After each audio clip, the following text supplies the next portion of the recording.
ya penjualan hasil komoditi, ya kan itu. Yang pertama supaya tinggi harga, infrastruktur kita bagus. Ya. Kenapa? Karena berdampak. Begitu infrastruktur jelek, maka akan berdampak pada ongkos ya komoditi oleh petani.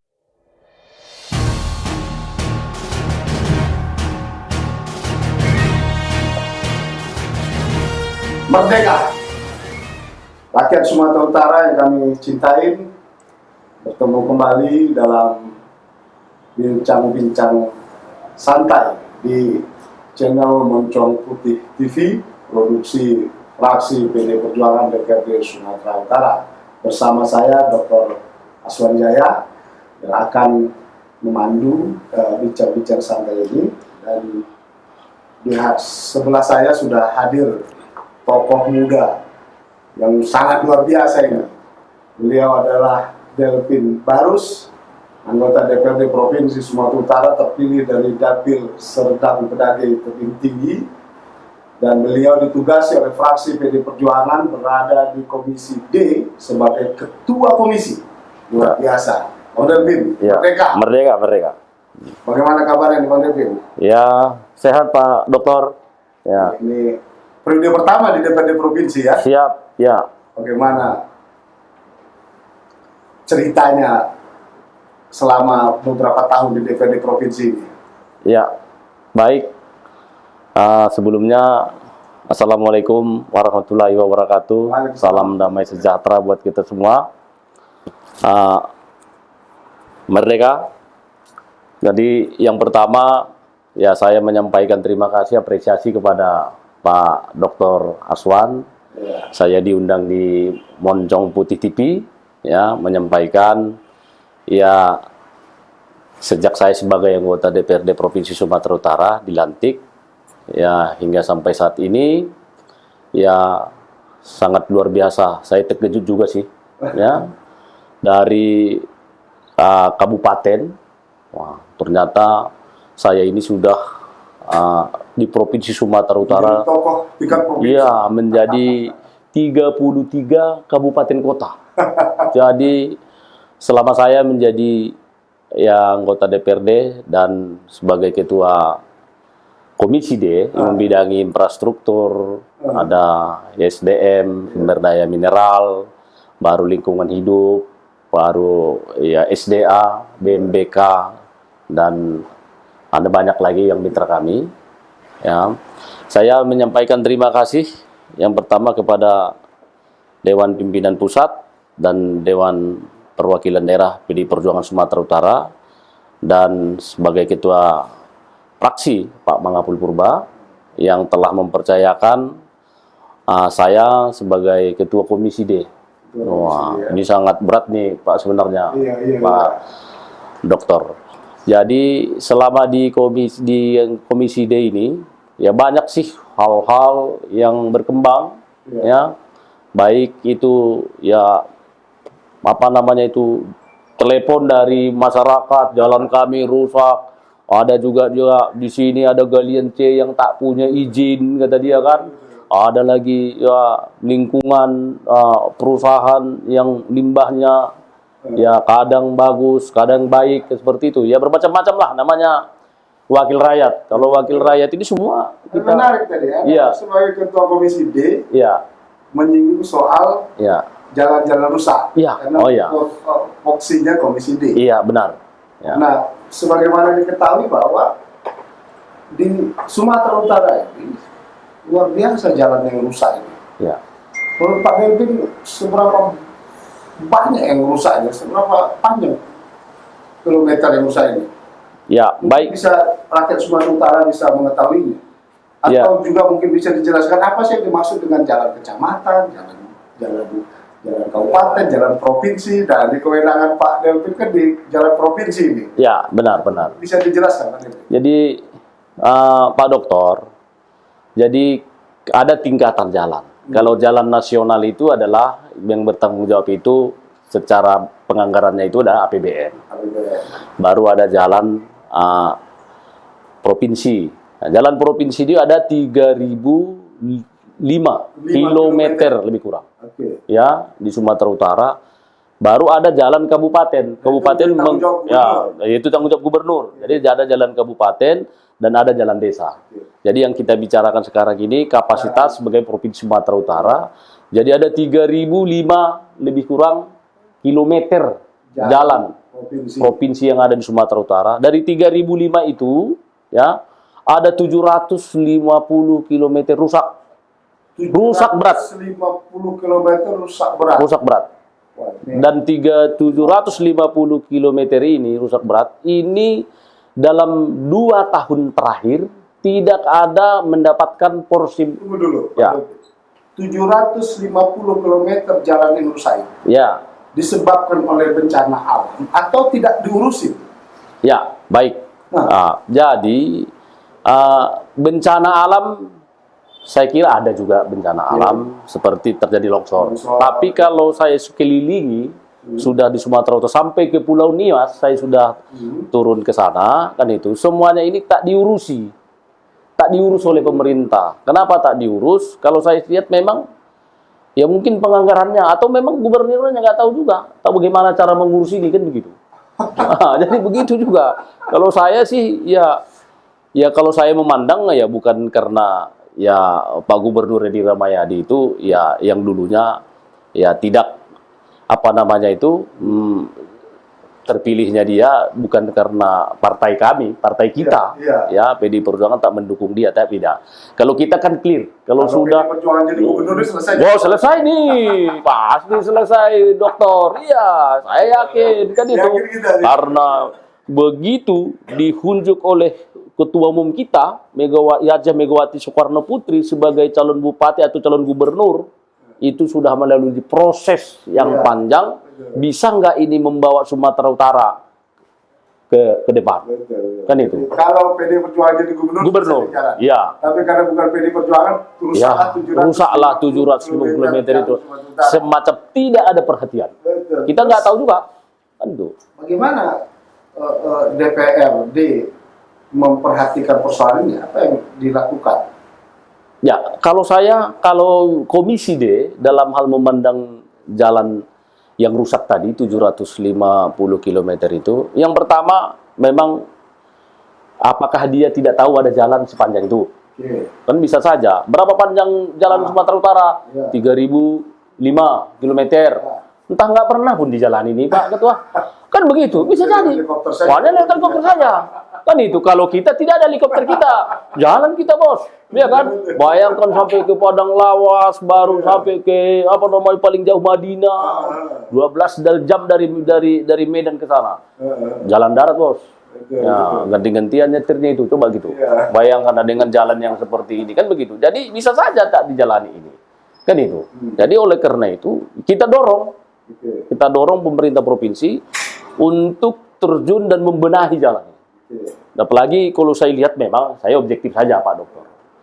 Ini kan kepala dinas yang baru ini, Pak Bambang Pardede. Bambang Pardede ini kan dulunya di Balai Jalan Wilayah Nasional, ya. Nah, sekarang memang, ya kalau saya lihat masih, saya berpikir, wah ini kayaknya ini kencang nih gitu. Ya, tapi kalau gini, kalau misalnya kencang aja di sini, nggak pandai juga cari duit, ya sama saja. Kan itu, harus pandai lah. Persoalan anggaran. Ya, persoalan anggaran. Apakah 750 km jalan yang rusak, sedang maupun rusak parah karena memang nggak ada anggarannya, atau karena tak pandai mencari anggarannya, atau karena nggak ada komitmen memperbaiki jalan itu? Ya, kalau saya melihat sampai sekarang ini, nggak pandai cari duit.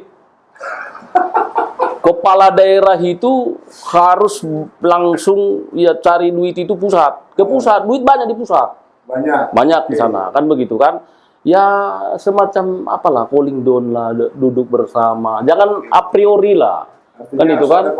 Iya, harus komunikasi yang benar. Ya komunikasi baik juga dengan parlemen kita yang utusan yang 30 orang kursi di DPR RI. Kan itu. Gubernur sekarang bagaimana komunikasi? Ya, menurut saya kira nggak pernah saya juga lihat baik itu lewat media atau bagaimana kan kayak gitu, kami aja pun tidak pernah diundang duduk bersama. untuk membicarakan itu, misalnya contoh semacam kita ini ngopi-ngopi santai gitu ya kan. Tapi Ini bisa juga disicipi kopi. terima kasih. Wah, ya, ini saking seriusnya ini. Kita coba dulu. Waduh, mantap juga ya kopi moncong putih ini ya. Wah, luar biasa, Wah. Dari mana? Kopinya dari mana ini kayaknya ini? Nah, ini apa di kopi kita ada ini kayaknya. Ada. Ada, oh ya. Aduh, makanya teman-teman ya kalau mau minum kopi yang mantap, yang enak itu di Moncong Putih. Di Moncong Putih. Moncong Putih TV. Di sini lengkap semua. Tapi habis ini nggak ditagih juga. Gubernur tidak pernah mengundang. Oh belum, ini baru. Bicarakan persoalan mendasar ini kan. Yang jelas nanti habis pulang ini nggak bayar juga kayaknya. Gratis kan? Kan gratis ini kan? Gratis. Apalagi kalau datang aja ke Moncong Putih. Jadi Kan itu. Iya, benar. Rusaknya jalan-jalan di Sumatera Utara ini tentu kan akan mengganggu mobilitas masyarakat. Ya. Baik dunia pertanian, jasa transportasi dan lain sebagainya. Ya. Nah tentu kan akan berdampak pada sektor ekonomi atau pendapatan daerah. Seperti apa Pak Dewi melihatnya? Loh, sudah pasti, Pak Dokter. Jadi pertama kesuksesan katakanlah ekonomi kerakyatan itu, ekonomi rakyat, baik itu dalam hal ya penjualan hasil komoditi, ya kan itu. Yang pertama supaya tinggi harga, infrastruktur kita bagus. Ya. Kenapa? Karena berdampak. Begitu infrastruktur jelek, maka akan berdampak pada ongkos ya komoditi oleh petani. Sehingga petani ya pasti udah jangan pula ya pupuk sudah mahal, kan itu untuk kerjanya sudah mahal, baru pengangkutan juga mahal diakibatkan udah pastilah. Jadi ya alih-alih juga masyarakat kita juga, masyarakat petani kita juga ya yang jelas ya merasakan ya persoalan persoalan jalan ini. Kenapa? Karena memang ya apapun yang menjadi persoalan jalan ini supaya sejahtera rakyat itu arti pertama infrastruktur kalau menurut saya. Bukan kita mengabaikan yang lain. Kan itu infrastruktur harus bagus. Begitu infrastruktur bagus, maka harga transportasi komoditi kita itu pasti para pengusaha-pengusaha tidak akan menekan. Kan itu. Di tahun 2022 ini, Iya. ini kan anggaran baru diputuskan. Ya, udah disahkan lah APBD. Seberapa besar anggaran yang dialokasikan oleh pemerintah yang disetujui oleh DPR untuk perbaikan jalan ini? Untuk perbaikan jalan. Dan berapa kilometer yang mau diperbaiki? Jadi kalau saya lihat ya kemarin kan kami ya rapat dengar pendapat dengan Kepala Dinas BMBK Bapak Pamaride dan seluruh kepala-kepala UPT-nya manggil karena di awal tahun sebelum mereka ini ya melakukan ya tugas mereka kan itu kita duduk dulu apa program yang kalian buat dan itu kan karena memang di komisi itu membahas program yang sudah lewat kan itu artinya APBD 2021 yang lewat realisasinya berapa persen, ada kendala, ada permasalahan itu baru nanti di 2022 program apa yang kalian kerjakan kan seperti itu mekanisme yang kita buat di situ. Jadi ya mereka saya lihat ya dalam laporan mereka itu akan membangun jalan sepanjang 450 kilometer kan itu dengan anggaran ya itu sebesar 1 triliun. 1 triliun kan itu 1 triliun. Menurut saya sih kurang. Jadi oleh karena itu karena disampaikan mereka, saya bilang begini, udah kalian perbaiki dulu, benahi dulu laporan. Maka pada kemarin itu kita skor rapatnya kan itu kan nanti mereka yang mana-mana saja ya yang mereka akan bangun seperti itu kita lihat. Dan itu belum jelas ya yang mana saja. Ya belum, objeknya sudah, tapi kayaknya kalau penganggarannya sudah ada penganggarannya. Jadi kalau masalah duitnya dari mana, ya kita tidak tahu duitnya dari mana. Ya duitnya dari APBD lah. Untuk 2022 ini berapa dianggarkan untuk perbaikan jalan? Untuk perbaikan jalan, ya saya sih kalau melihat apa ada sebesar untuk 2022 ini sebesar 500 miliar. 500 miliar. Ya, 500 miliar. Hanya dapat berapa kilometer? Ya, jadi begini, kita kan mendengar juga hanya mendengar, karena makanya kemarin itu ada banyak pertanyaan dari kawan-kawan. Ada namanya dana yang digelontarkan oleh pemerintah provinsi sebesar 2,7 triliun. Itu digelontarkan. Dahsyat kan itu. Ya, jadi ya kalau saya sih uangnya dari mana? Kan begitu, uangnya dari mana? Ya kita belum tahu.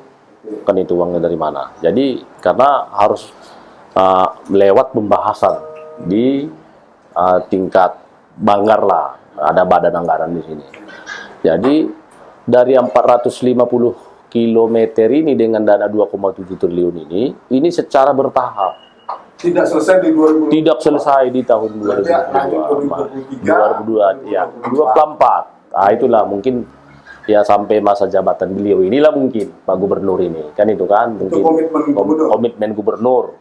Jadi kalau fraksi menyikapi itu, kalau fraksi sih kan ada ketua fraksi kita yang menurut itu. Tapi kalau pandangan saya sebagai ketua komisi, silakan aja.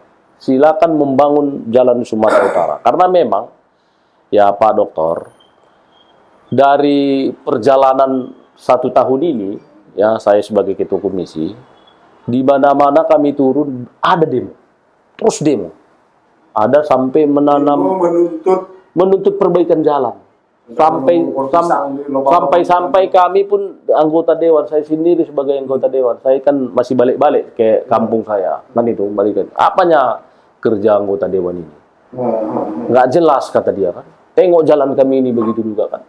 Jadi saya mau bilang apa lagi? Kan begitu kan. Toh juga kan di usulan itu sudah bolak-balik. Reses apa. Bahwa DPR sudah memperjuangkan berkali-kali. Menyampaikan jalannya harus diperbaiki. Tapi kan masyarakat banyak juga nggak mengerti kan. Nggak mengerti. Orang itu kan namanya tanggung jawab memperbaiki jalan ini kan sebenarnya tanggung jawab eksekutif. DPR ya. Sudah menjalankan fungsinya ya untuk mengusulkan. Tapi pemerintah juga komitmennya tidak begitu baik. Ya benar. Ya sekarang kan tadi dinyatakan bahwa ini komitmen gubernur akan memperbaiki jalan nih sepanjang 450 dengan anggaran 2,7 triliun secara bertahap. Ya. Bagaimana kita merespon itu? Jadi kalau saya merespon ini, saya bukan lari artinya apa merespon. Saya begini. Silakan bangun jalan yang bagus untuk masyarakat, untuk untuk kesejahteraan masyarakat, kembali kita kita dukung. Sepanjang gubernur berkomitmen memperbaiki jalan itu, oke, silakan. Harus itu. Kalau kita kan begini, oposisi yang objektif kita, karena perintah fraksi ke kita harus kritis kan itu. Dan memang rakyat membutuhkan jalan itu, silakan. Dari mana uangnya, ya mereka. Silakan. Ya, gubernur lah mencarinya itu dan disampaikanlah nanti ke DPRD uangnya dari mana. Kan begitu, mekanismenya jalan. Jadi di komisi tidak pada posisi membahas itu. Dijelaskannya inilah nanti jalan itu, ini sampai sekian, ada sekian, dan pembagiannya harus secara merata, kan itu mana yang lebih parah, silakan. Kan itu, duitnya dari mana? Ya nanti kan dilaporkan ke lembaga. Kan itu. Bahwa Pak Delvin sebagai ketua komisi D, sebagai anggota fraksi PD Perjuangan mendukung apapun yang dilakukan gubernur dalam melakukan upaya-upaya karena memang ini adalah aspirasi masyarakat. Dan Pak Delvin juga sudah memperjuangkan terus-menerus setiap mata anggaran setiap tahunnya agar perbaikan jalan. Ya, pembahasan aja pun Pak Dokter, di setiap kami dalam pembahasan APBD baik itu di komisi memang itu di meja saya aja terus menumpuk itu Pak permohonan masyarakat itu. Cemananya seperti itu kan itu. Tapi ya itu tadi kita dukung. Saya juga itulah kedukung. Jadi dengan adanya laporan ini masyarakat ini kita sampaikan kepada eksekutif. Jadi tolong kalian bangun ini. Ya dari mana duitnya? Ya silakan. Berimprovisasi lah. Iyalah, entah ke pusat entah gimana kan gitu. Kita hanya gini, kalau kapasitas kita kan bukan mencari anggaran. Cuman kita harus tahu anggaran ini dari mana, karena membebani pasti APBD kita. Kan seperti ini, yang kita pikirkan kan bukan hanya infrastruktur aja. Ada lagi kan itu, pertanian juga, jangan sampai pupuk mahal, baru ada lagi yang namanya bibit lagi, terus lagi sektor kesehatan, sektor pendidikan, kan bukan hanya ini juga dipikirkannya kan itu. Dan ini memang ya. Jadi kalau menurut saya, ya gubernur itu bukan hanya mau lihat saja datang lapor, tidak. Dia harus tahu benar dia, kan itu. Postur APBD itu harus tahu dia sebenarnya berapa, sanggup nggak dengan wilayah sekian 33 kabupaten kota ini dengan APBD-nya hanya belum di luar gaji lagi, gimana? Ya, hanya 13 triliun APBD di situ semua gaji. Coba. Jadi bagaimana mau kita buat ini? Kan itu. Jadi miris sih. Kan itu. Nah, jadi harapan kita ya silakan mau cari duit sebanyak-banyaknya. Yang penting halal, aturan ada. Aturannya diikuti. Ya, aturan diikuti. Kemudian pelaksanaannya juga tidak melanggar hukum. Sehingga rakyat Sumatera Utara bisa menikmati jalan bagus tanpa ada yang harus dipenjara. Iya, iyalah pastilah itu harus sepakat. Tanpa harus ada yang penjara. Jangan ada buat jalan, kan itu kan ada orang memperkaya diri, atau ada orang memperkaya orang, ada juga gitu. Itu kan nggak bisa juga, kan itu memperkaya diri baru memperkaya orang. Ini juga kan. Ini kan nggak boleh ini, kan itu kan itu. Jadi memang nggak boleh gitu, seperti itu. Jadi silakan, kan itu. Kalau memang benar-benar aturannya ada, kan itu kan bernegosiasilah kepada apa namanya itu, ya bukan maksudnya bernegosiasi, menyampaikanlah kepada ya yang BPK, bolehkah seperti ini, bolehkah? Ya itu kan mereka, bukan kita kan kayak gitu. Kalau kita dukung. Wah, kalau sempat kita nggak dukung, membangun jalan ini, kita mengusulkan, habis itu kita nggak dukung. Wah, ya dikiranya pula nanti kita nggak ini ya. Macam mana ini Delpin ini, ketua komisi ini, dia suruh, tapi habis itu nggak dukung. Kita dukung. Tapi harus ada aturan yang jelas. Jadi itu kan, supaya ke depan jangan ada masalah-masalah hukum di kemudian hari. Ingat, Sumatera. Cukuplah. Saya pun jujur saja, aduh tolonglah. Makanya saya pun cukup berhati-hati, Pak. Dan itu kan, ngapain pula kita ya menjadi wakil rakyat kalau menjadi nanti ya narapidana kan begitu kan itu. Tolonglah didoakan juga. Makanya masyarakat itu yang kritis silakan aja kritis. Kalau saya sih kalau makanan-makanan yang dibully orang sekarang ini kan cerita bully katanya Delpin itu tidak ada kinerja, tidak ada percuma anggota dewan, tidak ada masalah. Kan itu silakan. Memang itu karena harus tahan kita Pak Rasman. Jadi politisi menjadi anggota DPRD itu harus tahan dihujat. Bukan hanya si Sanjung. Disanjung di depan kita Pak, tapi di belakang kan belum tentu ini pula kan itu kan ya. Tapi ya mudah-mudahan sampai sekarang ya saya sebagai ya dapil 4 tebing tinggi Serdang Bedagai kan itu ya konstituen kita itu, masyarakat kita itu ya harus menjadi raja dan tuan di daerah pemilihan kita. Jadi bukan kita datang menjadi tuan dan jadi raja, tidak ya, tapi menjadi pelayan mereka. Eksekutif dan legislatif harus menjadi pelayan di tengah-tengah masyarakat. Sehingga apa yang digaris bawahi oleh Ketua Umum kita Hajah Megawati Soekarno Putri, jemput bola, turun ke bawah, turun kerja, kan itu kan? Itu harus kita laksanakan. Kan begitu. Kita buka transparan, kenapa nggak dibangun ini? Ya, kita buat mekanisme seperti itu. Itu harapan kita. Baik, luar biasa. Ya. Rakyat Sumatera Utara yang kami cintai, bincang-bincang ini luar biasa sekali, bahwa memang kita sangat prihatin sekali jalan-jalan di Sumatera Utara 750 km itu rusak sedang maupun rusak parah, sehingga aktivitas ekonomi rakyat itu terganggu, dan Gubernur Sumatera Utara hingga saat ini memang belum menunjukkan keseriusan yang luar biasa. Tapi beberapa waktu lalu memang Gubernur menyatakan bahwa akan membangun 450 km jalan rusak di Sumatera Utara diperbaiki dengan anggaran 2,7 triliun secara bertahap.